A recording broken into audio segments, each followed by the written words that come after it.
pregunta que hacía Luis Nieto, ¿no? Yo creo que prácticamente están todos los medios controlados. No quiere decir esto que como decía Pablo, sea este señor que todo lo controla, ¿no? Claro que hay resistencias, afortunadamente hay resistencias, y todavía quedan contrapesos, y todavía queda esperanza.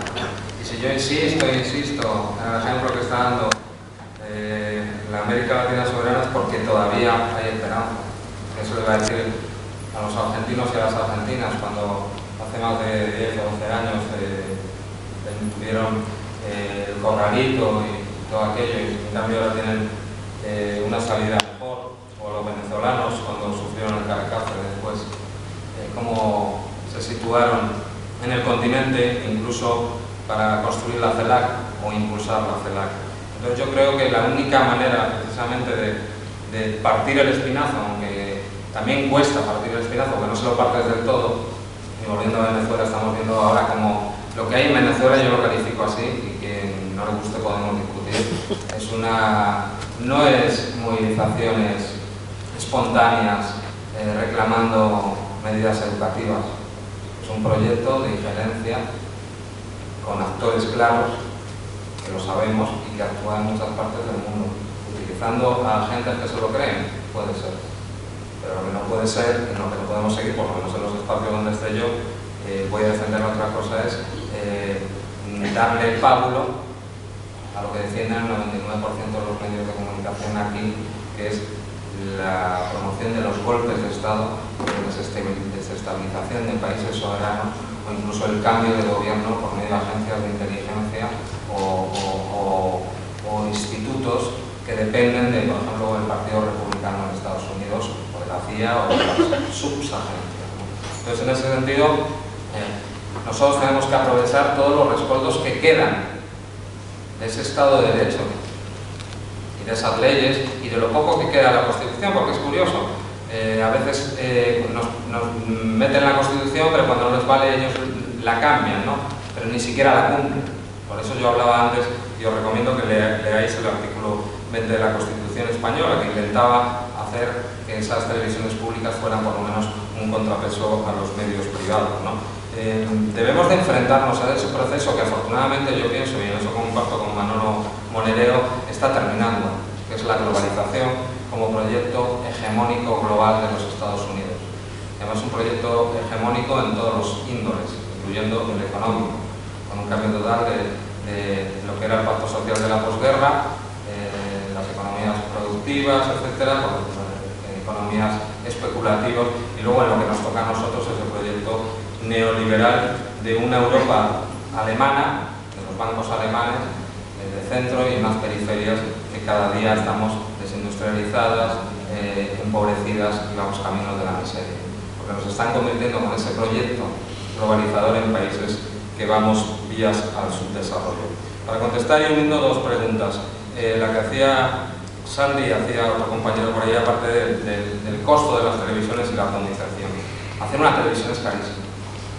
Y yo creo que es prácticamente imposible que sin tener respaldo económico podamos hacer una buena televisión. Es imposible. Podemos hacer un programa quizás con voluntad para lanzarlo por internet, ¿no? Pero hacer una parrilla de programación de 24 horas para competir con las grandes televisiones, yo todavía no lo sé cómo se puede hacer. Ojalá me encantaría. O sea, sin quitar la intención de los medios alternativos, que lo hacen y a veces muy dignamente, pero ¿creéis que podemos compartir con ellos? Por eso yo hablaba antes de que tiene que haber mecanismos reguladores. Entonces, si nosotros aceptamos eso, que como decía Pablo, es un parche pequeñito y ni siquiera es una medida revolucionaria, o sea, eso de la democratización del espectro radioeléctrico, se puede acotar. Los privados que se financien con publicidad, pero las públicas y las, como decía no me acuerdo, bueno, las sociales, sin publicidad. Que sean unos mecanismos en los cuales el Estado recaude para, quien diga esto en estos momentos, te cuelgan. Y luego, para acabar lo que decía Julio, del 22M hubo un antes y un después. Un antes que algunos medios, como tú decías, pequeñitos, incluso yo creo que en el ámbito local más bien, en el ámbito general de todo el país, hablaron un poquito. Pero cuando hay 1 millón de personas y cuando se prepara una estrategia de atención como se preparó, que me recordaba a Gladio, y me recordaba a una red secreta, para que no lo sepa, que operaba de ejércitos de la OTAN, que está aprobado en el sumario del juez Casone en Italia, que probó que los servicios secretos italianos habían puesto algunos coches bomba, incluyendo se apuntaba a la masacre de Piazza Fontana y de Bologna, ¿no? Aquí no fue tan grave y afortunadamente no lo sea, pero hubo una estrategia de tensión. Jamás en mi vida yo había visto enfrentamientos directos cuerpo a cuerpo con las unidades de intervención policial en este país. Yo no sé cuántos habéis visto, pero yo no lo había visto, ni trabajando ni participando en las manifestaciones. Y aquí el periodismo no ha servido para eso. No ha servido para investigar por qué los subgrupos de antidisturbios llevaban menos dotación antidisturbios. Porque lo que da distancia en la táctica de las fuerzas especiales que controlan las manifestaciones son las balas de goma, las pelotas de goma.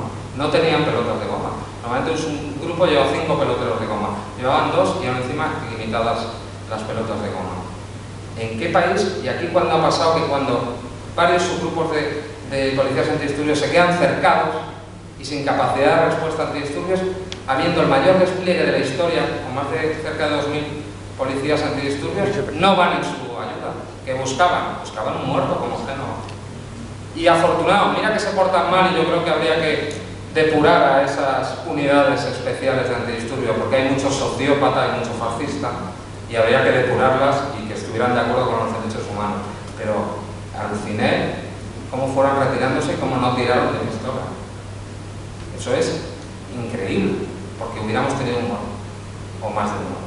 Entonces, en ese sentido, cerrojazo absoluto. Ya nunca más se habló de que 1 millón de personas, sin los 2 grandes partidos, sin los 2 grandes sindicatos, sin la convocatoria de los movimientos sociales, un nuevo escenario realmente, ¿no?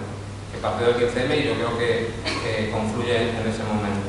También con representación de otros partidos, o sea, una nueva realidad, ¿no? En cambio, nunca se volvió a hablar de eso.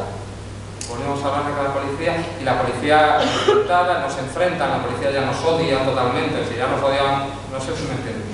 Entonces, si hubiéramos tenido un verdadero periodismo, hubiéramos sabido un poco lo que pasó en